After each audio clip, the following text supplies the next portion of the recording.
इतना ही नहीं, सदन मतलब ये खंड ही नहीं है, इस पूरे परिसर में अनेक लोगों ने, किसी ने हमें चाय पिलाई होगी, किसी ने पानी पिलाया होगा, किसी ने रात रात चली हुई सदन को किसी को भूखा पेट रहने नहीं दिया होगा, कई प्रकार की सेवाएं की होगी। किसी ने माली ने इसके बाहर के एनवायरनमेंट को संभाला होगा, किसी ने इसकी सफाई की होगी। न जाने कितने ही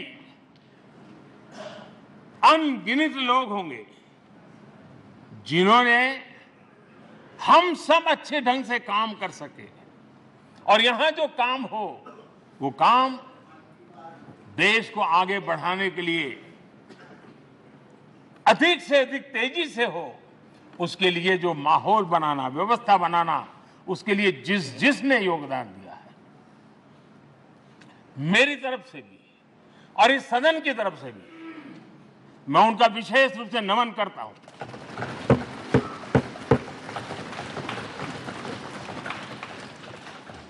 आदरणीय अध्यक्ष जी, लोकतंत्र का ये सदन, आतंकी हमला हुआ, पूरे विश्व में यह आतंकी हमला एक इमारत पर नहीं था, ये मदर ऑफ डेमोक्रेसी एक प्रकार से हमारी जीवात्मा पर यह हमला था। ये देश उस घटना को कभी भूल नहीं सकता है, लेकिन आतंकियों से लड़ते लड़ते सदन को बचाने के लिए और हर सदस्य को बचाने के लिए जिन्होंने अपने सीने पर गोलियां झेली, आज मैं उनको भी नमन करता हूं। हमारे बीच नहीं है, लेकिन उन्होंने बहुत बड़ी रक्षा की है। आदरणीय अध्यक्ष जी, जब आज हम इस सदन को छोड़ रहे हैं, तब मैं उन पत्रकार मित्रों को भी याद करना चाहता हूं जिन्होंने जीवन में, कुछ लोग तो ऐसे हैं जिन्होंने पूरा जीवन अपने कार्यकाल में संसद के काम को ही उन्होंने रिपोर्ट किया है। एक प्रकार से वो जीवंत साक्षी रहे हैं। उन्होंने यहां की पल पल की जानकारी देश तक पहुंचाई, और तब तो ये सारा टेक्नोलॉजी अवेलेबल नहीं थी, तब वही लोग थे जो यहां की बात पहुंचाते थे, और उनका सामर्थ्य था वो अंदर की भी पहुंचाते थे और अंदर के अंदर की भी पहुंचाते थे।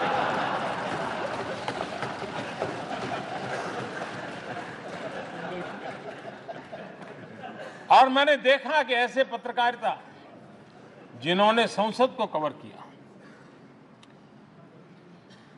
शायद उनके नाम जाने नहीं जाते होंगे, लेकिन इनके काम को कोई भूल नहीं सकता है।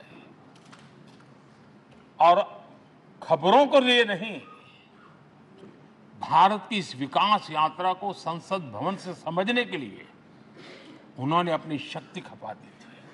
आज भी पुराने जो पत्रकार मित्र मिल जाते हैं और जिन्होंने कभी संसद को कवर किया हो, तो ऐसी अननोन चीजें बताते हैं जो उन्होंने अपनी आंखों से देखी होती है, कान से सुनी होती है, जो अचरज करने वाली होती है। यानी एक प्रकार से जैसी ताकत यहां की दीवारों की रही है, वैसा ही दर्पण उनकी कलम में रहा है, और उस कलम ने देश के अंदर संसद के प्रति, संसद सदस्यों के प्रति एक अहोभाव का भाव जगाया है। मैं आज, कई पत्रकार बंधु होंगे जो रहे नहीं होंगे, लेकिन मेरे लिए जैसा ये सदन छोड़ना भावुक पल है, मैं पक्का मानता हूं इन पत्रकार बंधुओं के लिए भी ये सदन छोड़ना उतना ही भावुक पल होगा, क्योंकि इनका लगाव हमसे भी ज्यादा रहे। कुछ तो पत्रकार ऐसे होंगे जो हम लोगों की टर्म से भी ज्यादा है, उन्होंने काम किया होगा। आज उनके उस महत्वपूर्ण लोकतंत्र की ताकत बनने के लिए, योगदान देने के लिए भी याद करने का अवसर है। आदरणीय अध्यक्ष जी, जब हम सदन के अंदर आते हैं, हमारे यहां नाद ब्रह्म की कल्पना है। हमारे शास्त्रों में माना गया है किसी एक स्थान पर अनेक बार एक ही लय में उच्चारण होता है तो वो तपोस्थली बन जाता है, उसके एक पॉजिटिव वाइब होते हैं। नाद की एक ताकत होती है। लोकतंत्र पर होता हुआ हमला भी देखा था और इसी सदन ने भारत के लोगों की ताकत को एहसास कराते हुए मजबूत लोकतंत्र की वापसी भी इसी सदन ने देखी थी। वो राष्ट्रीय संकल्प भी देखा था, ये सामर्थ्य भी देखा था। आदरणीय अध्यक्ष जी, ये सदन इस बात का हमेशा ऋणी रहेगा क्योंकि इसी सदन में हमारे पूर्व प्रधानमंत्री चरण सिंह जी ने ग्रामीण मंत्रालय का गठन किया था, रूरल डेवलपमेंट मिनिस्ट्री।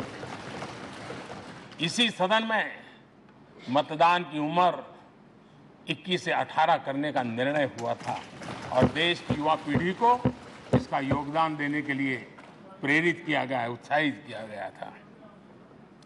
हमारे देश ने गठबंधनों की सरकारें देखी, वीपी सिंह जी हो, चंद्रशेखर जी, और बाद में एक सिलसिला चला।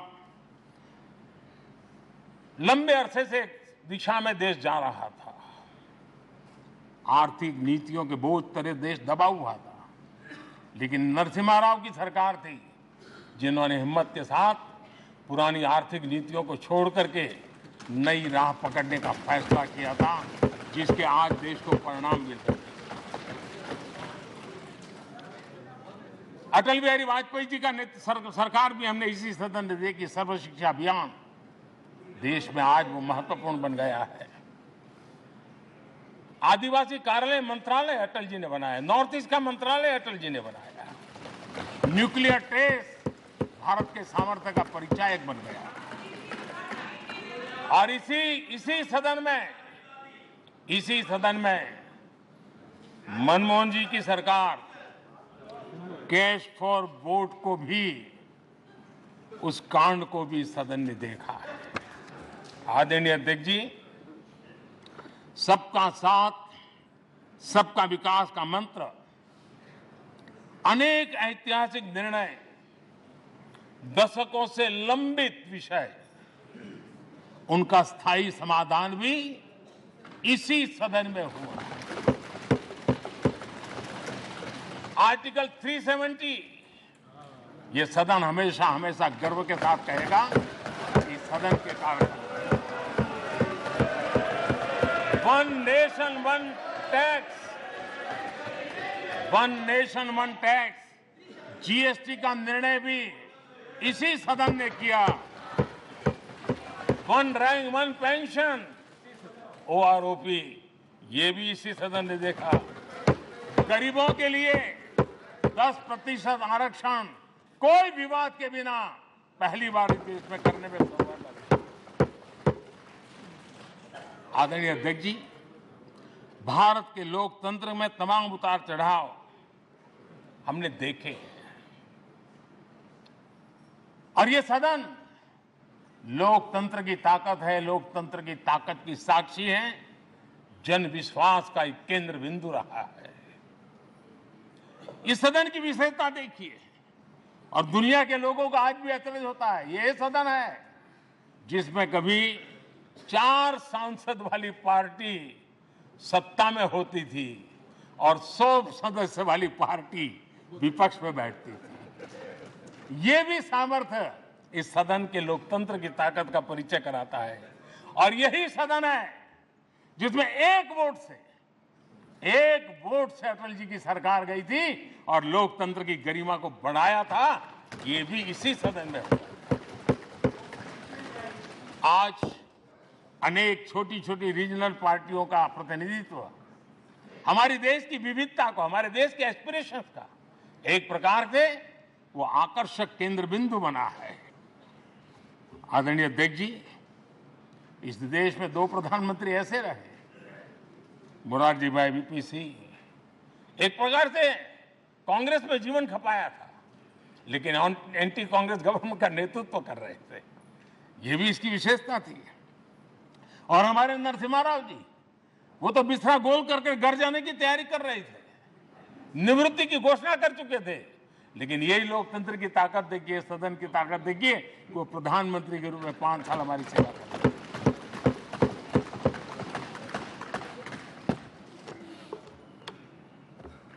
आदरणीय अध्यक्ष जी, सबकी सहमति से कठिन कार्य होते हुए हमने देखे हैं। 2000 की साल थी, अटल जी की सरकार थी। इसी सदन ने 3 राज्यों का गठन सर्वस्वीकृति से किया और बड़े उमंग उत्साह से किया। जब छत्तीसगढ़ की रचना हुई तो उत्सव छत्तीसगढ़ ने भी मनाया, उत्सव मध्य प्रदेश ने भी मनाया। जब उत्तराखंड की रचना हुई तो उत्सव उत्तराखंड ने भी मनाया, उत्सव उत्तर प्रदेश ने भी मनाया। जब झारखंड की रचना हुई तो उत्सव झारखंड ने भी मनाया, उत्सव बिहार ने भी बताया। ये हमारे सदन का सामर्थ्य, सब सहमति का वातावरण बना करके।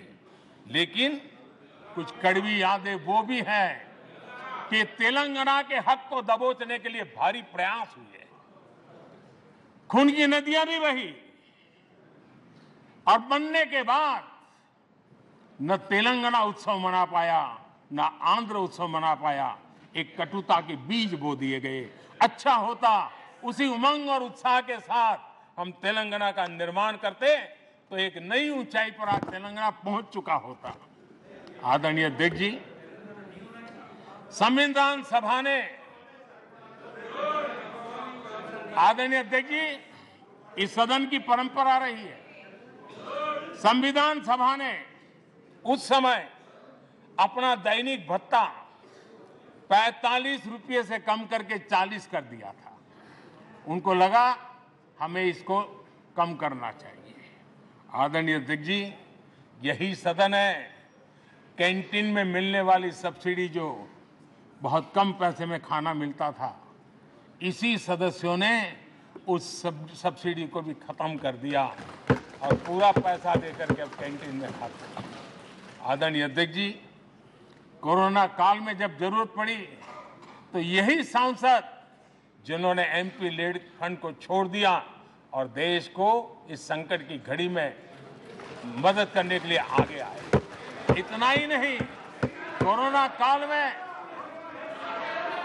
काल में इसी सदन के सांसदों ने अपने तनख्वाह में 30% कटौती की और उन्होंने देश के सामने आए हुए संकट में अपनी बहुत बड़ी जिम्मेवारी निभाई।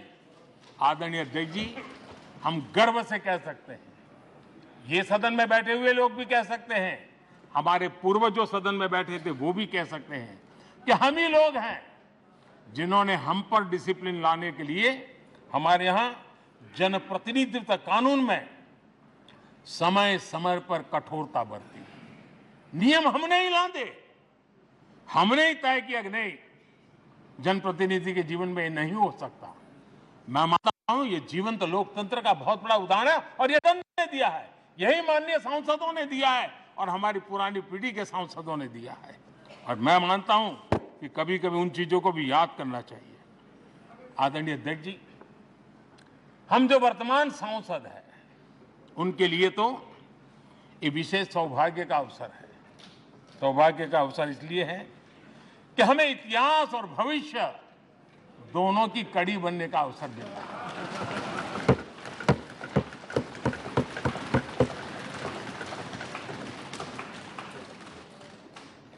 कल और आज से जुड़ने का हमें अवसर मिल रहा है और आने वाली कल निर्माण करने का एक नया विश्वास, नया उमंग, नए उत्साह के साथ हम यहां से विदाई लेने वाले हैं।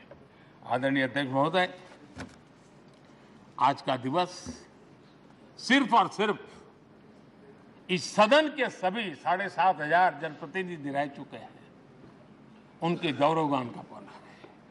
इन दीवारों से हमने जो प्रेरणा पाई है, जो नया विश्वास पाया है, उसको लेकर जाने का है। बहुत सी बातें ऐसी थी जो सदन में हर किसी की ताली की हकदार थी, लेकिन शायद राजनीति उसमें भी आड़े आ रही है। नेहरू जी के योगदान का गौरव गान अगर इस सदन में होता है, कौन सदस्य होगा जिसको ताली बजाने का मन न कर जाए। लेकिन उसके बावजूद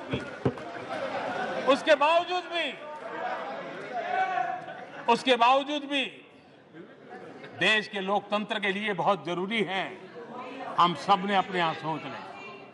आदरणीय अध्यक्ष जी, मुझे पूरा विश्वास है कि आपके मार्गदर्शन में और इस अनुभवी माननीय सांसदों के सामर्थ्य से हम नई संसद में जब जाएंगे तो नए विश्वास के साथ जाएंगे।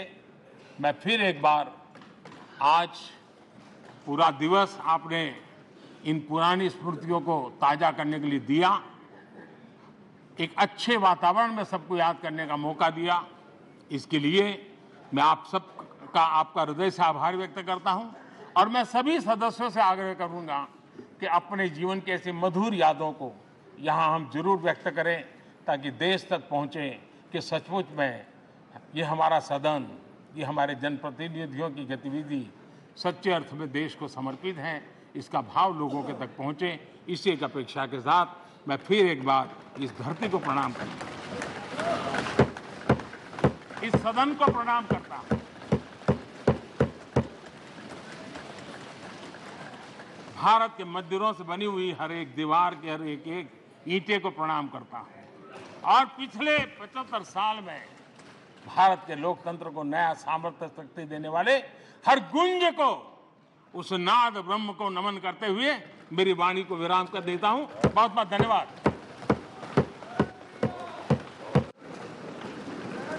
मान्य सदस्यगण, ವಿಶೇಷ ಅಧಿವೇಶನವನ್ನು ಉದ್ದೇಶಿಸಿ ಮೋದಿಯವರ ಸುದೀರ್ಘ ಮಾತನ್ನ ಗಮನಿಸ್ತಾ ಇದ್ವಿ. ಸಂಸತ್ ಬಗ್ಗೆ ಮಾತಾಡ್ತಾ ಭಾವನಾತ್ಮಕವಾಗಿ ಎಷ್ಟೊಂದು ವಿಚಾರಗಳನ್ನ ಪ್ರಸ್ತಾಪ ಮಾಡಿದ್ರು. ಅವರ 2 ಅವಧಿಯಲ್ಲಿ ಸಾಕಷ್ಟು ಸ್ಥಿತ್ಯಂತರಗಳಾಗಿದ್ದನ್ನ ಈ ದೇಶ ನೋಡಿದೆ. ಸೊ ಅದನ್ನೆಲ್ಲ ಸ್ಮರಿಸ್ತಾ ಹೋದ್ರು. ಆರ್ಟಿಕಲ್ 370 ರದ್ದತಿ ಬಗ್ಗೆ ಹೇಳಿದ್ರು. ಜೊತೆಗೆ ಆರ್ಥಿಕವಾಗಿ ಹಿಂದುಳಿದವರಿಗೆ 10% ನಷ್ಟು ಮೀಸಲಾತಿ ಕೊಟ್ಟಂತದ್ದು ಕೂಡ ಆಗಿತ್ತು ಇಲ್ಲೇ ಅನ್ನೋದನ್ನ ನೆನಪು ಮಾಡ್ಕೊಳ್ತಾ ಹೋದ್ರು.